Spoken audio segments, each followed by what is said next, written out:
आज हम पढ़ने जा रहे हैं यूरोप महाद्वीप और आज ये हमारी यूरोप महाद्वीप की पहली कक्षा होगी और आप सभी ध्यानपूर्वक इन कक्षाओं को करेंगे और हमारे साथ साथ ही मानचित्र से संबंधित सारा कार्य करेंगे।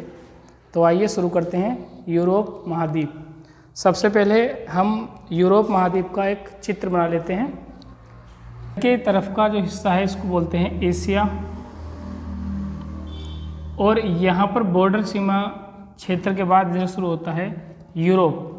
तो सबसे पहले हमें जानना जरूरी है कि एशिया और यूरोप का जो बॉर्डर है वो कहाँ पर है। जब हमने एशिया महाद्वीप पढ़ा था तब भी हमने इसकी चर्चा की थी और यदि आपने एशिया महाद्वीप की क्लासें नहीं देखी हैं तो एक बार उन्हें देख लें। तो यहाँ पर एक आर्कटिक सागर है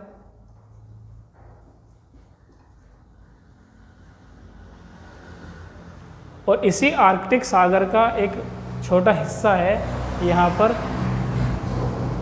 कारा सागर और कारा सागर से लगा हुआ यहाँ पर एक क्षेत्र था यूराल पर्वत। क्योंकि एशिया और यूरोप के मध्य अधिकांश सीमा प्राकृतिक है। उसके बाद यहाँ से एक नदी निकलती थी यूराल और उसके बाद शुरू होता था इधर कैस्पियन सागर।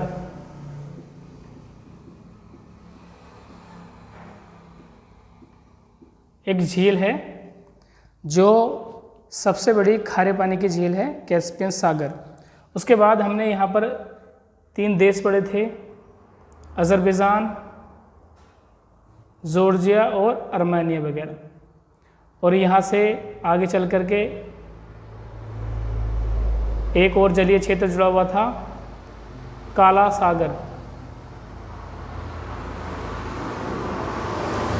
और काला सागर के बाद इधर मरमरा सागर और उसके बाद में ये क्षेत्र भूमध्य सागर में आकर के जुड़ गया था। तो अब हम समझते हैं कि कौन कौन से देश यूरोप में हैं और क्या खास बातें हैं। तो सबसे पहले आपको ध्यान रखना है यूरोप महाद्वीप के पश्चिम में एक बड़ा सागर है, इसको बोलते हैं अटलांटिक। अटलांटिक महासागर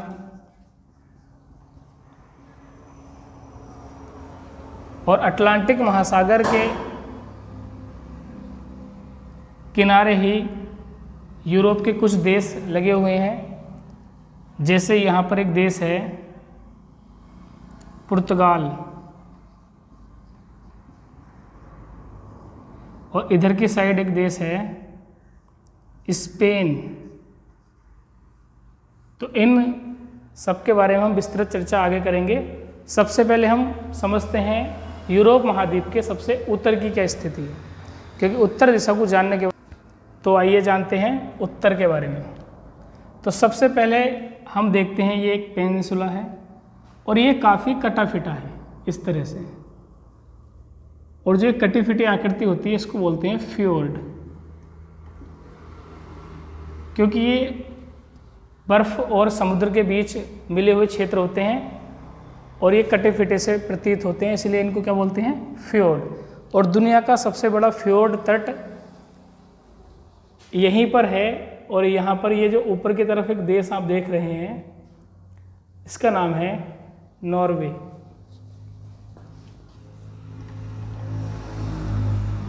नॉर्वे और नॉर्वे की राजधानी यहीं पर स्थित है ओस्लो। उसके बाद इसके नीचे की तरफ एक देश है यहाँ पर, इसका नाम है स्वीडन और स्वीडन की राजधानी यहाँ पर स्टॉकहोम। तो हमने ये 2 देश देखे। उसके बाद एक देश यहाँ पर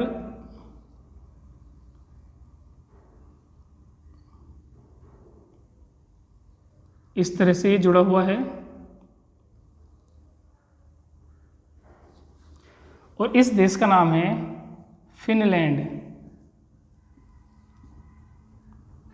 और फिनलैंड की राजधानी हेलसिंकी यहाँ पर स्थित है। अब आप ये बीच में कुछ क्षेत्र देख पा रहे होंगे, ये एक सागरीय क्षेत्र है और इसको बोलते हैं बाल्टिक सागर।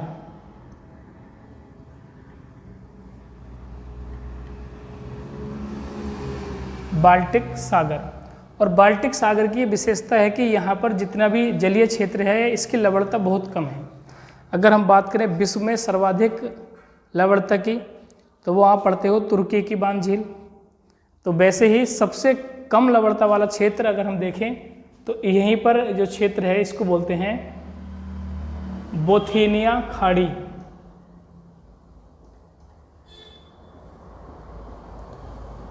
और इसकी लवणता 2% से भी कम है। वैसे ही एक जलीय क्षेत्र इधर है और इस क्षेत्र का नाम है उत्तरी सागर। और उत्तरी सागर के इस तरफ इसको मिटा देते हैं। एक द्वीपीय क्षेत्र है ब्रिटिश द्वीप समूह।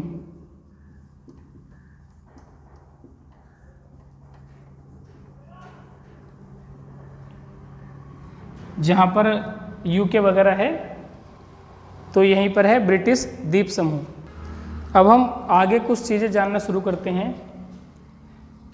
एक पेनिनसुला आपको ये दिखाई दे रहा होगा और यहाँ पर इस तरह से ये जो देश है इसका नाम है रूस, और रूस की राजधानी मॉस्को यहीं पर स्थित है।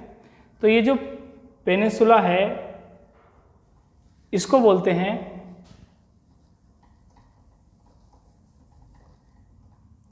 कोला प्रायद्वीप। और इस प्रायद्वीप पर रूस का एक प्रमुख बंदरगाह है मरमुस्क। और इस बंदरगाह की खास बात यह है, ये जाड़ों के दिनों में भी खुला रहता है। क्यों?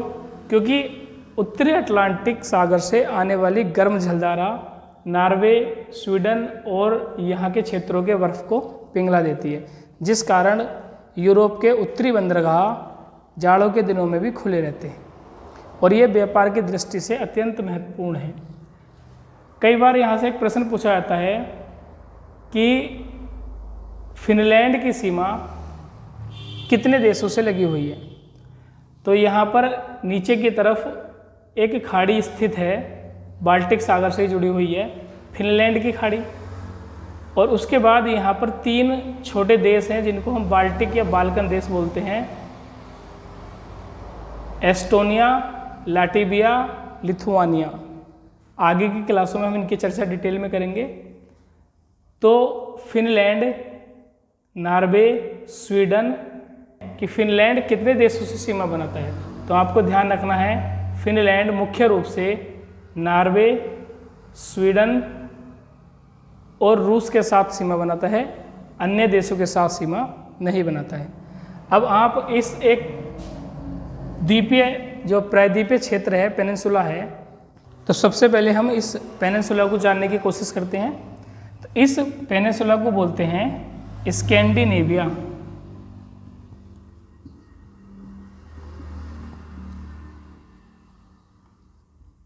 प्रायद्वीप। और इस स्कैंडिनेविया प्रायद्वीप पर मुख्य रूप से 2 देश हैं, नॉर्वे, स्वीडन।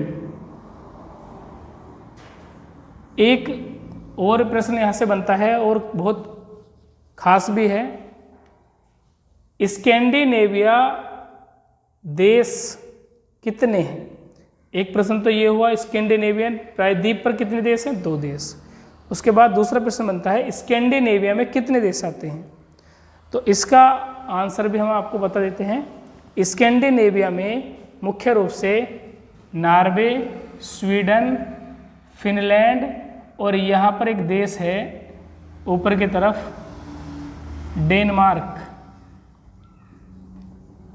डेनमार्क और एक इधर क्षेत्र है आइसलैंड। ये स्कैंडिनेविया देशों में सम्मिलित किए जाते हैं। आइसलैंड की राजधानी रिकजेविक।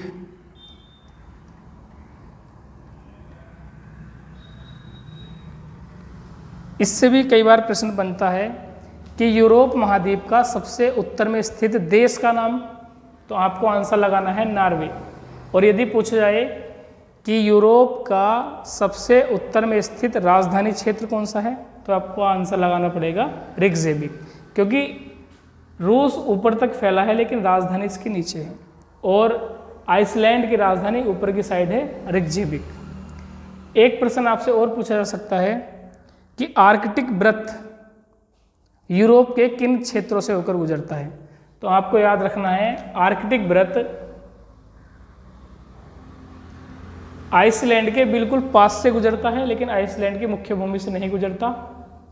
उसके बाद नॉर्वे, स्वीडन, फिनलैंड और रूस, इन क्षेत्रों से आर्कटिक गुजरता है, जिसको बोलते हैं 66.5 डिग्री उत्तरी अक्षांश। तो ये कई बार पूछा गया प्रश्न है, तो आपको याद रखना है आर्कटिक वृत्त नॉर्वे, स्वीडन, फिनलैंड और रूस से गुजरता है। कई बार आइसलैंड को भी इसमें सम्मिलित कर लेते हैं, लेकिन वास्तव में ये इसकी मुख्य भूमि से नहीं गुजरता। उसके बाद आप एक प्रायद्वीप देख रहे हैं, ये जिस पर डेनमार्क स्थित है, इसको बोलते हैं जुटलैंड, जुटलैंड प्रायद्वीप। और इस प्रायद्वीप पर भी 2 देश हैं, एक तो अभी आपने देखा डेनमार्क और दूसरा देश है जर्मनी। तो जुटलैंड पर कितने देश हैं? 2 देश हैं, तो दोनों आपको याद रखने हैं। उसके बाद आप एक क्षेत्र ये देख पा रहे होंगे, इसको बोलते हैं व्हाइट सी, सफ़ेद सागर, और एक इसका हिस्सा है रूस का हिस्सा है। वैसे ही नॉर्वे के ऊपर इधर की तरफ भी एक जल का क्षेत्र है, इसको बोलते हैं नॉर्वेजियन सी। तो नॉर्वेजियन सी कहाँ पड़ता है? नॉर्वे के इधर दिशा में। तो ये कुछ महत्वपूर्ण बिंदु थे जो आपको याद रखने हैं। ये यूरोप महाद्वीप के बारे में कुछ सामान्य और बाहरी जानकारियाँ थी। इसके अतिरिक्त जो इसकी गहन डीप जानकारी है वो हम अगली क्लास में देश, उनकी राजधानी, कौन से पर्वत, नदियाँ हैं, इन सब के बारे में चर्चा करेंगे। आप दूसरे पार्ट का इंतजार कीजिए। तब तक के लिए धन्यवाद।